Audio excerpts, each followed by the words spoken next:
Bonsoir tout le monde. Bonsoir. Oui, c'est pour nous tous ici une très grande joie. Allô? Mais c'est bon? Hein? Ah, ici c'est mieux. Je disais que c'était une très grande joie pour nous tous. Le fait que nous nous sommes retrouvés aujourd'hui, à tout Seigneur, tout honneur. Nous remercions sincèrement Maman Eran qui a eu l'initiative de nous réunir aujourd'hui et de parler de notre contrée. Je félicite tout le monde qui m'a précédé ici, à partir de la première équipe jusqu'à la dernière. Pourquoi j'ai dit cela? J'ai suivi attentivement les différents exposés. Une seule chose m'a retenu. Tout le monde qui a parlé avait comme dénominateur commun l'agriculture. Et j'en étais vraiment très très content. Pourquoi? Parce que ceux qui ont parlé de l'agriculture étaient de la province de Bas-Congo, Bandundu, anciennement appelée province de Léopoldville. Contrairement à d'autres provinces qui ont des richesses minérales, mais nous au moins, dans les grands Bandundu, qui en son temps réunissaient la province du Kwango, de Maïndombe et de la Kwilu, nous avons des richesses plutôt sur ce qui est la fertilité de notre sol. Bandundu, anciennement province du Bandundu et du Bas-Congo, ont une fertilité des sols donc indescriptible et sans précédent. Que nous-mêmes, comme l'avait dit l'une des conseillers ici, que nous-mêmes ignorons ou efforçons d'ignorer. Pourquoi? Parce que nous n'arrivons pas à valoriser la qualité de notre sol, nous n'arrivons pas à commercialiser les fruits de notre sol. On a parlé de l'entrepreneuriat. Le frère tout à l'heure l'a dit, tout le monde ne peut pas cultiver. Celui-ci va cultiver, l'autre va transporter, et enfin l'autre va distribuer, et ainsi de suite, on fait une chaîne. Là, ce n'était qu'une parenthèse pour féliciter les amis qui sont passés avant moi. Il y a encore notre sœur, docteur, avec son frère que j'appelle des jumeaux. Quand vous avez parlé là, j'ai eu de la chair de poule. Personnellement, je connais, nous on l'appelait Papa Justin Matiti. Je connais et Papa Justin Matiti, et ses racines, et ses œuvres, et tout ce qu'il a fait, et pour la République, et pour les territoires de Baraka, et pour la province du Bandundu, et pour. J'ai même à voyager à bord de son véhicule à 2 ou 3 reprises, Mercedes-Benz 1113, quand il était commissaire de pays.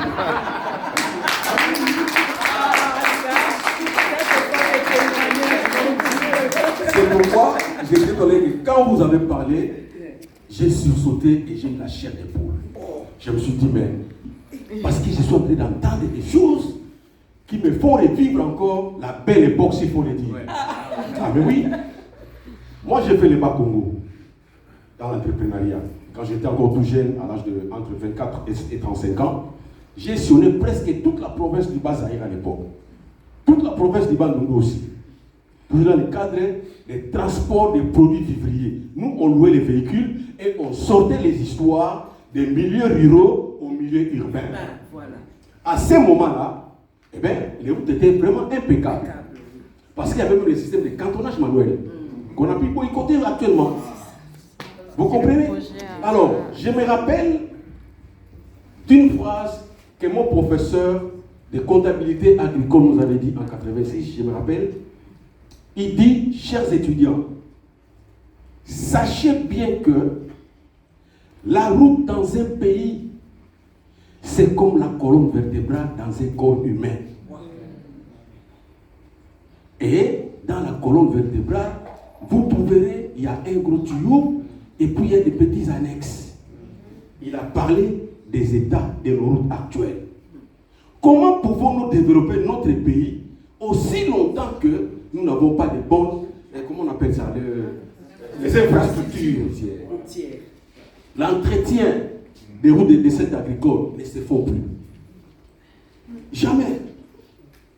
Nous connaissons des pénuries de produits. Pourquoi? Comment est-ce qu'on peut arriver à produire de 2 tonnes à 3, 5 tonnes aussi longtemps que les premiers stocks n'ont pas été évacués, les premiers stocks n'ont pas été commercialisés? On a connu des pénuries, tout qu'on sort là. Aujourd'hui, déjeuner avec un œuf, c'est du luxe. Un œuf, s'il vous plaît, chez nous au pays. Il a parlé des poulaillers. Simple. Vous avez des poulaillers, vous avez des poules pondeuses. Eh bien, l'intérêt est moindre, mais la rotation est rapide. C'est ce que nous oublions. Ma soeur ici a parlé de l'entrepreneuriat. Voilà les choses que nous pouvons mettre en pratique. Nous sommes dans une association qui est dénommée Sauvons notre ville des Bandundu. Pourquoi nous avons pris cette dénomination? C'est à travers les interventions que nous avons tous suivies ici que nous avons résolu de dire que bon, actuellement, nous pouvons sauver notre population indigène, notre population autochtone. Sauvons notre ville des Bandundu. Sur le plan nutritionnel, sur le plan sanitaire, sur le plan alimentaire, sur le plan des soins de santé. Quelqu'un qui ne mange pas bien ne peut pas être en bonne santé. Quelqu'un non plus qui n'est pas en bonne santé ne peut pas bien manger. Donc il y a toujours des histoires, les pour et les contre, comme la vie et la mort, les sommets, ainsi de suite, positifs et négatifs. C'est pourquoi nous avons eu l'idée de créer cette association-là intitulée Association Sauvons notre ville des Bandundu. Alors, peut-être qu'on me posera la question, comment comptons-nous sauver notre ville des Bandundu? À travers tout ce que nous avons entendu ici, comme les interventions. Quand vous allez dans le Bas-Congo, quand vous allez dans les Bandundu, les grands Bandundu, nous avons énormément de fruits qui pourrissent. Nous sommes ici en Europe, 5 ans, 10 ans, 20 ans, 30 ans. Alors que, avec nos propres fruits, nous n'allons rien gaspiller. Actuellement, il y a beaucoup d'histoires qui fonctionnent de façon électrique avec les panneaux solaires. Les usines de transformation. On peut faire les fruits avec les safou, les jus plutôt avec les safou. On peut faire du jus avec des mangues. On peut faire du jus avec de bananes, avec toutes sortes de produits, toutes sortes de fruits que nous avons dans nos provinces. Les confitures. Facilement, nous pouvons transformer ces histoires-là au moindre coût, au moindre frais, et ça va contribuer dans la bonne nutrition des autochtones et des indigènes. Quand on mange bien, on tombe moins malade. Qu'est-ce qui nous empêche de pouvoir capitaliser cela? Un autre exemple est là, même du temps archaïque, ça ne s'est passé pas comme ça. Bandundu, la ville de Bandundu est passée 2 fois chef-lieu de province. Autrefois, elle était chef-lieu de la province du Bandundu et actuellement, elle est chef-lieu de province du Kwilu. Chers frères et sœurs, c'est déplorable. Dire une vérité n'est pas une insulte. Heureusement que parmi nous ici, il n'y a pas de personnes d'autres couleurs, sinon ça serait honteux. Allons-y comprendre qu'en plein 21e siècle, je dis bien en plein 21e siècle, où le monde est sophistiqué, où le monde est vraiment avancé en informatique et en technologie, dans les chefs-lieux de la province du Kwilu, nous partons remettre nos morts dans leur dernier demeure sur des motos, parfois sous les épaules. Chef-lieu de province avec double brassard, 2 brassards. Pourquoi? Parce qu'il n'a même pas de corbillard. Si on peut nous projeter, et ensuite nous allons passer. Je sais que c'est triste, mais nous devons palper la réalité pour apporter des solutions nouvelles. Voilà comment on va enterrer les gens en plein 21e siècle dans une ville qui n'est pas seulement ville, mais qui est chef-lieu de province sur les Wewa. Et s'il pleut, les Wewa est capable de renverser les morts et les morts meurent 2 fois. veut dire, c'est rigolo. C'est rigolo. Tout le monde a dit peut-être ce qu'il est. Je suis ceci, je suis cela. Je préférais me taire. Parce que comment je peux vanter mes titres et mes fonctions pendant qu'on enterre mes frères et sœurs dans de pareilles conditions. Alors qu'ailleurs, un des intervenants l'avait dit ici, a dit contrairement aux Nandais, des grands commerçants, s'ils se décident, tel que nous sommes ici, avec un pareil défi, un courageux va demander, mettez-nous un seau là-bas. Nous faisons une contribution ponctuelle. La semaine prochaine, nous achetons un corbillard pour la vie des Bandung. Ça peut se faire. Ça peut se faire. Ailleurs, ça se fait comme ça. Avec un petit défi. Notre ville à nous, notre province à nous, ça c'est une honte indescriptible et sans précédent en plein 21e siècle. Les images sont là. Qui peut en goûter? Nous n'avons jamais vu Livingstone, mais nous avons cru en lui en voyant ces images. Ah oui? Ah oui? Vous et moi, nous n'allons pas croire à ça parce que nous n'avons jamais enterré nos morts sur les motos Wewa. Mais au moins nous voyons les images.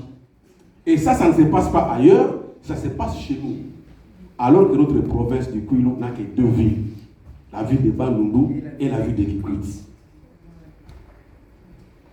Quelqu'un a semblé dire ici que non, il ne donne pas la responsabilité au gouvernement. J'ai mis au fond de mon cœur. Dans tous les États du monde, c'est d'abord l'État qui est le premier opérateur économique. Vous avez un hôpital général, à tout le monde nous appelons ça hôpital de référence. Quand vous allez dans cet hôpital, il n'y a ni ambulance, ni corbillard. Et quand un particulier va vouloir prendre les devants, il a des obstacles. Ah non, il faut voir ceci. Est-ce que vous avez un permis de ceci? Est-ce que vous avez vraiment une attestation de naissance? Vous avez une attestation de mort? On va demander à quelqu'un qui est vivant une attestation de mort. Parce qu'il veut investir un corbillard chez lui dans sa vie. Allons-y comprendre. Bizarre. C'est pour nous avons lancé un appel. Nous lançons, disons, un appel à tous les ressortissants du Kwilu, à tous les ressortissants de la ville de Bandundu, de nous prêter main forte pour que nous puissions arriver à acheter ne fût-ce qu'un corbillard. Dans notre association, nous avions ouvert une caisse depuis le mois d'août de l'année passée. Nous avons dit que nous prenons une année.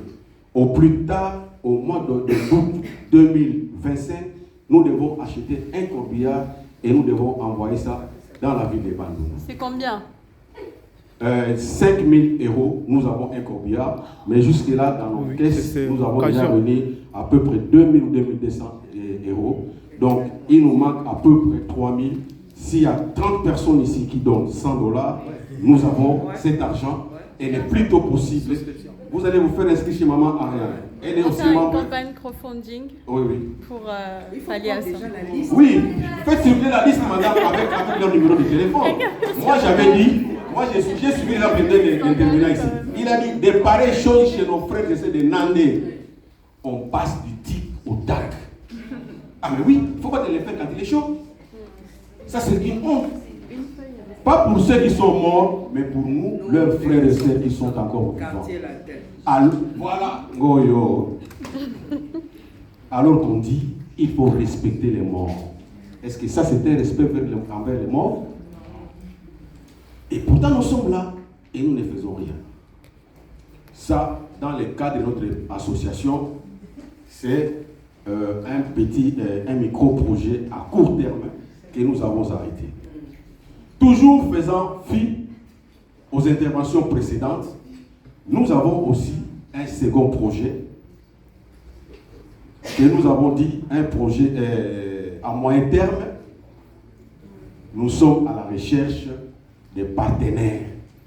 Notre association, notre ville de Bandundu, nous sommes à la recherche des partenaires. Tel que nous sommes ici, c'est plein de partenaires. Pourquoi j'ai dit nous sommes à la recherche, à la conquête des partenaires? Parce que notre province est une province à vocation purement agricole. Purement agricole. Nous n'avons pas besoin d'engrais chimiques.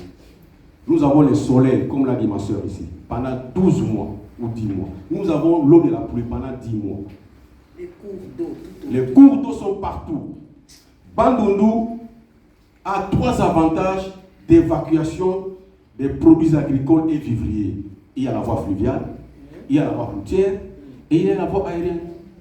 Il y a deux compagnies qui font l'exploitation aérienne au niveau des Bandundu. De lundi à vendredi, il y a des avions qui vont là-bas. Mais puisque dans une petite glacière, vous pouvez quand même importer un peu de poisson chez nos sœurs qui sont à Kinshasa ou même ici à Europe. Ça vient. Au moindre effet, ça vient. Nous avons cette facilité-là. Ce qui n'est pas, par contre, donné à tout le monde. Chez nos frères de Mbandaka, par exemple, à l'Équateur là-bas, à bord du bateau pour arriver à Kinshasa, ce n'est pas moins d'un mois. Pratiquement, il n'y a plus d'avion chez eux. Tandis que chez nous, vous quittez aujourd'hui à Bandundu par voie fluviale, au plus tard demain soir, vous êtes à Kinshasa. Vous quittez aujourd'hui par route de Bandundu à Kinshasa, au plus tard demain, le lendemain, vous êtes à Bandundu. Par avion, au bout de 50 minutes, vous êtes à Bandundu. Voilà tous les atouts que nous avons dans notre province du Kwilu. À Kikwit, n'en parlons même pas. Si vous êtes fâché, vous pouvez faire même 3 tours du Kikwit Kinshasa par route. Mais oui, parce qu'il n'y a ni pont ni bac. Voilà comment est-ce que Dieu nous aime. Toutes les potentialités qui sont mises à notre disposition, nous sommes nous-mêmes inconscients, ou alors nous nous efforçons de l'ignorer. Nous préférons vivre la main tendue, alors que c'est nous qui devons quand même donner notre temps. Merci beaucoup, Papa Baudouin. Merci. On va faire une chose. On va faire passer la feuille ou un carnet, je sais pas. Il y a une feuille là. Oui. Est-ce qu'on peut faire passer ça avec un stylo? Donc ça sera d'abord pour le fond, pour le corps. Pour le combien? Pour le combien? Juste Pour un le- an. On va faire passer si vous voulez bien. C'est énervant. Hein? C'est énervant. Je ne sais pas si nous avons tort. Hein? Non, vous n'avez pas de temps. Non, vous avez bien fait. Vous avez- Donc ça va faire le tour de la salle. Votre nom, votre numéro de téléphone.